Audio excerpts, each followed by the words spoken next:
Aujourd'hui, je vous invite à découvrir une histoire qui va vous faire arrêter net, cligner des yeux à 2 reprises et vous demander « Ai-je bien entendu ?»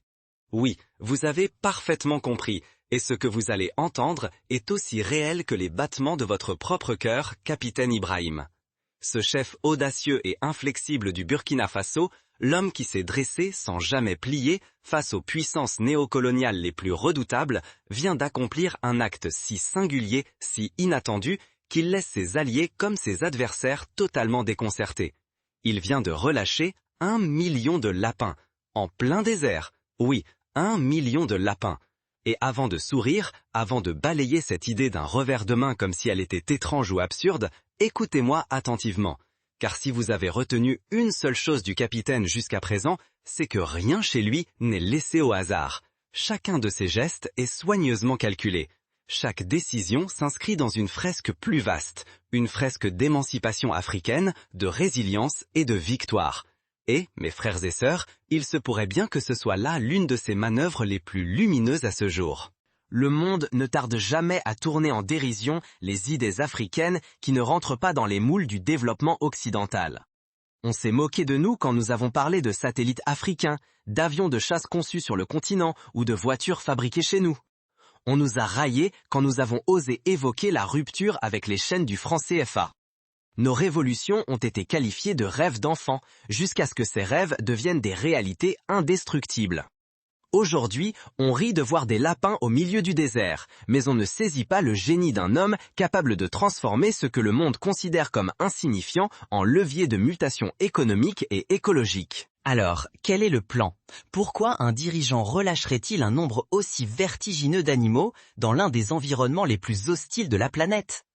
Parce qu'il ne pense pas seulement aux lapins, il pense à la terre, il pense à la nourriture, il pense à l'eau, à la survie des villages et à la transformation des espaces que l'on disait morts en réservoirs de vie et de prospérité. Il pense au Sahel, cette étendue immense rongée par la désertification depuis des décennies, et il ose la combattre d'une façon que personne n'avait imaginée. Pour celui qui ne connaît pas la terre, le désert paraît stérile. Mais pour un visionnaire, le désert est un géant endormi qui attend le retour de la vie. Dans l'esprit du capitaine, ces 1 million de lapins ne sont pas de simples bêtes. Ils sont des soldats écologiques. Ils avanceront, ils brouteront, ils fertiliseront, ils répandront les graines de plantes résistantes à la sécheresse, déjà cultivées dans des projets gouvernementaux tenus secrets. Ils enclencheront une réaction en chaîne sur le sol, et quand la verdure se remettra à pousser, les populations reviendront elles aussi. Les cultures reprendront là où seule la poussière régnait. Des marchés naîtront là où il n'y avait que le vide.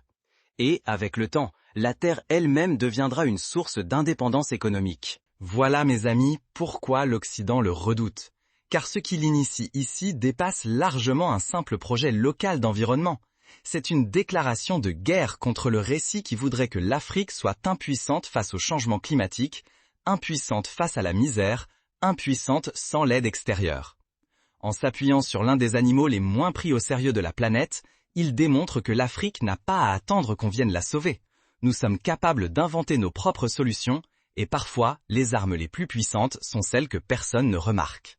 Mais cette stratégie ne s'arrête pas à l'écologie. Les lapins eux-mêmes deviendront une ressource alimentaire et industrielle. Leur viande, riche en protéines, nourrira les populations. Leur fourrure alimentera les filières locales du cuir et du textile. Leur reproduction rapide, car les lapins se multiplient avec une grande vitesse, garantira la pérennité du projet.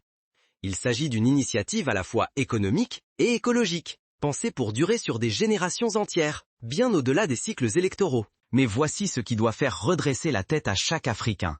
Ce n'est pas une affaire propre au Burkina Faso. Si cela fonctionne, ce modèle pourra être reproduit à travers tout le Sahel, dans l'Afrique du Nord et jusque dans les régions semi-arides du sud du continent. Imaginez de vastes étendues de terre, jadis jugées stériles et abandonnées, renaissant grâce à l'ingéniosité d'un Africain. Un projet conçu par des mains africaines au service des populations africaines. Imaginez l'embarras de ceux qui ont amassé des milliards sur notre dépendance lorsqu'ils verront que nous assurons notre propre subsistance grâce à ce qu'ils considéraient comme une folie irréalisable. Alors je vous le dis, ne laissez pas les rires des manchettes étrangères vous dévier de votre route. Ne vous laissez pas tromper par l'apparente simplicité du lapin. Derrière se cache un dessin d'une grande finesse. Le capitaine Ibrahim l'a prouvé maintes fois. La libération est l'œuvre de ceux qui osent là où les autres hésitent. Bientôt, le désert le mettra à l'épreuve. Mais ce même désert sera également témoin d'un nouveau chapitre dans la quête africaine de l'autonomie. Car si son plan aboutit, ces 1 million de lapins ne transformeront pas seulement la terre, ils façonneront aussi l'avenir. Bienvenue sur Takeoff Africa 360, votre source d'actualité pénétrante, d'analyse et de commentaires éclairés. Si vous appréciez les points de vue réfléchis et les informations vérifiées, n'oubliez pas d'aimer, de vous abonner et d'activer la cloche pour ne rien manquer. Avertissement. Le contenu de cette chaîne s'appuie sur des sources publiques fiables et des informations crédibles en ligne. Il est strictement destiné à l'apprentissage et à l'analyse. Nous ne cautionnons aucune forme de violence politique, de discours de haine ni de discrimination. Notre objectif est d'informer, non d'attiser les tensions. Merci d'être parmi nous. Restons informés ensemble. Frères et sœurs d'Afrique, et à tous ceux qui nous écoutent à travers la vaste diaspora africaine et au-delà, j'apporte aujourd'hui une histoire si singulière, si surprenante que, la première fois que je l'ai lu, j'ai relu le texte, persuadé qu'il s'agissait d'une satire. Mais plus je consultais mes sources internes au Burkina Faso, plus je comprenais qu'il ne s'agissait ni d'une plaisanterie, ni d'un coup de communication. Ce n'est pas ce genre de titre bizarre que le monde tourne en dérision quelques jours avant de l'oublier. Non. Ce dont il s'agit ici est bien plus réfléchi, bien plus stratégique et infiniment plus puissant que tout ce qu'auraient pu imaginer ceux qui ne gravitent pas dans l'entourage du capitaine Ibrahim Tourès. Voici l'histoire. Le capitaine Ibrahim Tourès, ce chef révolutionnaire qui a ébranlé les bases du néocolonialisme en Afrique de l'Ouest, vient tout juste d'ordonner la libération d'1 million de lapins dans le désert. Oui, vous avez bien entendu, 1 million de lapins. Dans le désert. La même question se murmure des salons de Paris, aux rues de Pékin, de Washington à Johannesburg. Pourquoi? Nous savons désormais qu'avec le capitaine Ibrahim Tourès, rien n'est laissé au hasard. Cet homme a bravé sans sourciller les menaces des coïs. Il a déchiré des contrats miniers iniques signés sous la pression coloniale.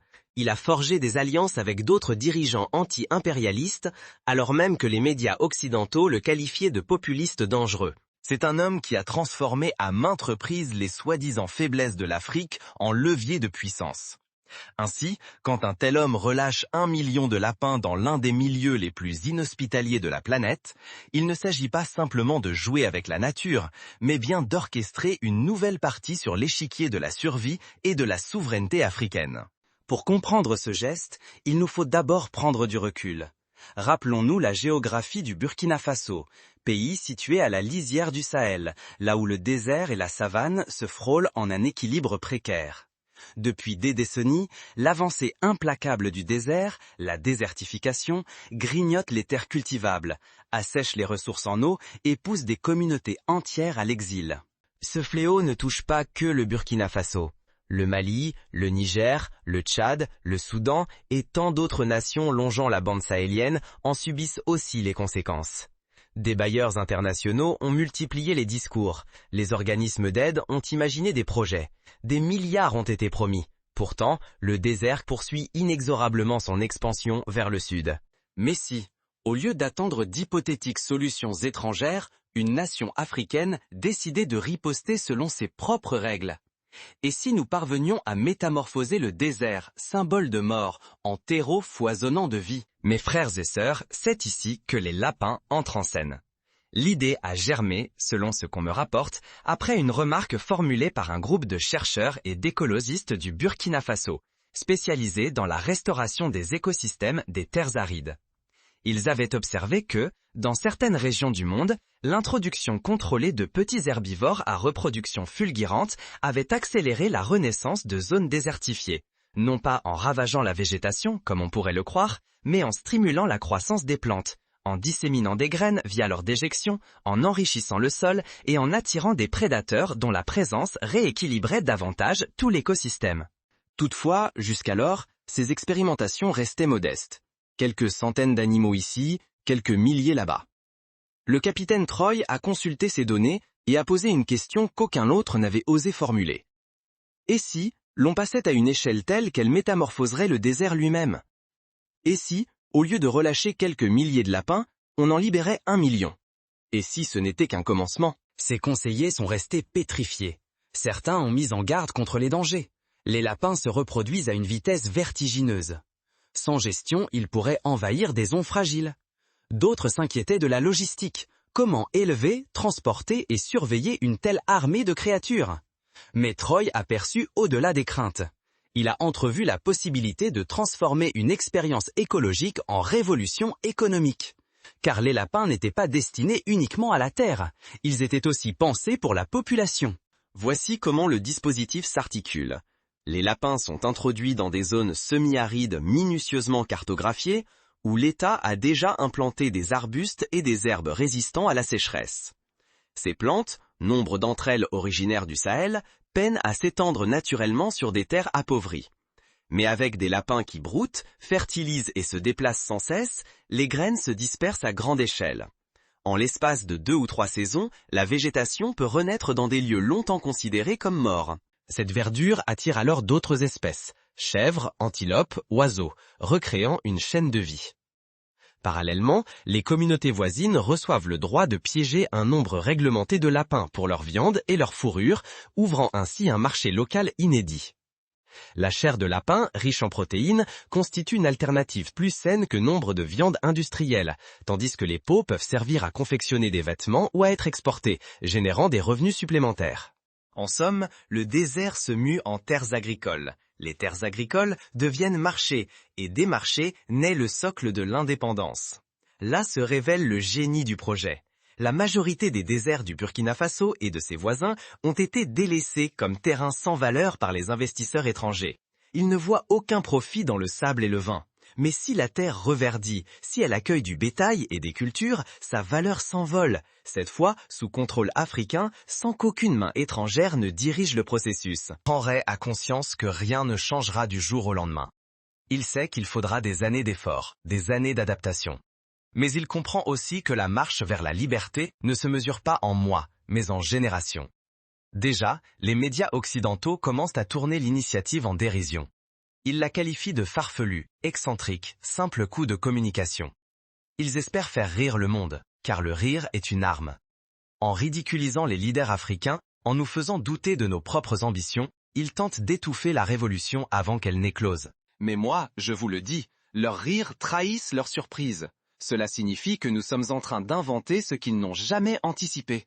Et ce qu'ils n'anticipent pas, ils ne pourront pas l'entraver. Certains se sont interrogés.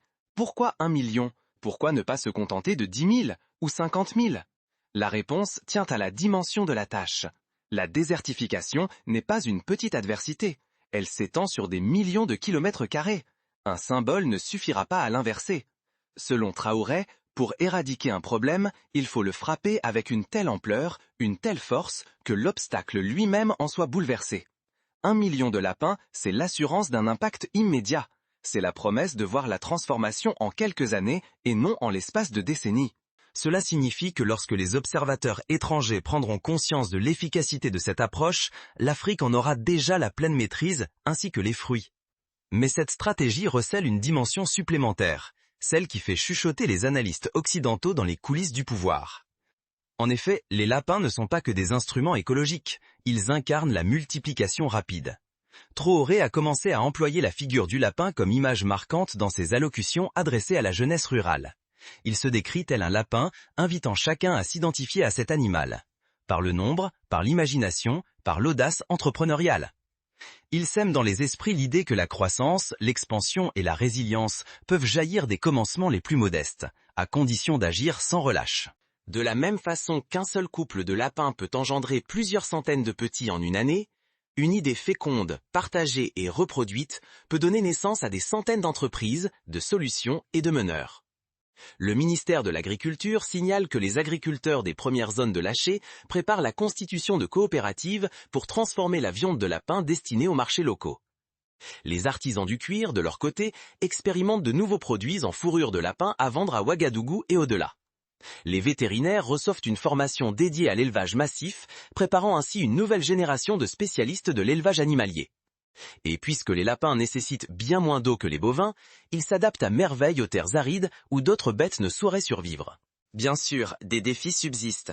Il faudra réintroduire ou protéger certains prédateurs pour réguler les populations de lapins. Un pâturage excessif doit être évité grâce à une rotation attentive. Toutefois, à la différence des recettes étrangères reposant sur des machines coûteuses ou des produits chimiques importés, cette solution est vivante, souple et enracinée dans le terroir même. Africaine dans son essence, africaine dans sa mise en œuvre, africaine dans ses bienfaits. Frères et sœurs, retenez ceci. Le monde ne saisira pas la portée de ce plan avant qu'il ne soit trop tard pour y faire obstacle. Ils ne croiront pas à la renaissance du Sahel avant que les images satellites ne les y contraignent. Ils ne percevront la nouvelle indépendance économique qu'au moment où le Burkina Faso commencera à exporter des récoltes issues du désert et des produits locaux vers les marchés du continent. Et quand cela se produira, ils prétendront l'avoir pressenti de tout temps. Mais nous connaîtrons la réalité. Tot est né d'un esprit capable de deviner la vie là où d'autres ne voyaient que le vide, refusant de laisser le sarcasme de ses détracteurs fixer le sort de son peuple. Que cette leçon s'ancre dans nos cœurs. Que votre village cultive le cacao ou le café, que votre ville carbure au pétrole ou au commerce, rappelez-vous que la liberté surgit souvent là où l'on s'y attend le moins. Pour le Burkina Faso, ce sont 1 million de lapins dans le désert. Pour vous, peut-être une toute autre richesse. La vraie question, c'est, aurez-vous l'audace d'aller jusqu'au bout, même si le reste du monde vous juge fou? Sur ces mots, je conclus. Le désert n'est pas mort, il sommeille. Et le capitaine Ibrahim Traoré vient d'y envoyer 1 million de messagers pour le réveiller. Le vent portera leur parfum, la terre sentira leur passage, et les habitants verront la verdure renaître. Ce n'est pas de la folie, c'est de la vision. Et lorsqu'une vision s'allie au courage, rien ne peut l'arrêter. Au fil des réactions qui affluent de toute l'Afrique, une certitude émerge. Le continent réclame respect, souveraineté et responsabilité. Faut-il y voir une simple maladresse diplomatique ou le signe tangible d'un nouvel ordre mondial en gestation? Nous suivrons cela de près. Si cette histoire vous interpelle, n'oubliez pas d'aimer, de partager et de vous abonner pour découvrir d'autres récits africains authentiques. Ici, Talk of Africa 360, la voix de celles et ceux qui comptent.